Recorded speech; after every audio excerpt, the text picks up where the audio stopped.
திருவெம்பாவை மாணிக்கவாசகர் இயற்றிய சிவபெருமானை போற்றும் 20 பாடல்களின் தொகுப்பு. மார்கழி மாதத்தில் பெண்கள் பாவை நோன்பு நோற்க பயன்படுவது. இது சைவ இலக்கியத்தின் முக்கிய பகுதியாகவும் திருவாசகத்தின் ஒரு பகுதியாகவும் ஆன்மீக ஞானம், பக்தி, இறை அனுபவத்தின் உச்சம், வாழ்வில் அனைத்து தடைகளையும் நீக்கி நல்வாழ்வு தரும் மகத்துவம் கொண்ட பாடல்கள் ஆகும். திருவெம்பாவை இறை அனுபவத்தின் வெளிப்பாடு. சிவபெருமானின் அருளையும் ஆதி அந்தம் இல்லாத பரம்பொருளின் நிலையை முழுமையாக வெளிப்படுத்துகிறது.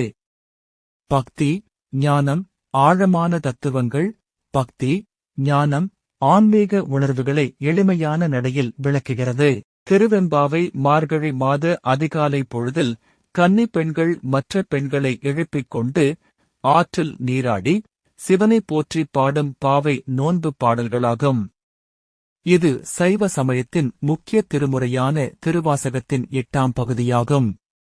திருவெம்பாவை பாடுவதால் திருமண யோகம், நல்ல வேலை, கடன் தொல்லைகள் நீங்குதல், பண கஷ்டங்கள் தீர்தல் போன்ற பலன்களை பெறலாம்.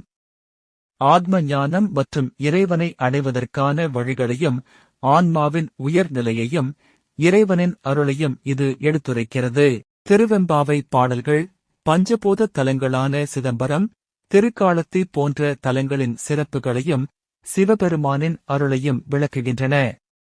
சுருக்கமாக, திருவெம்பாவை என்பது இறைவனின் பெருமையைப் போற்றும், ஆன்மீக உணர்வை வளர்க்கும், வாழ்வில் நலன்களை பெற்று தரும் ஒரு அற்புதமான பக்தி இலக்கியமாகும்.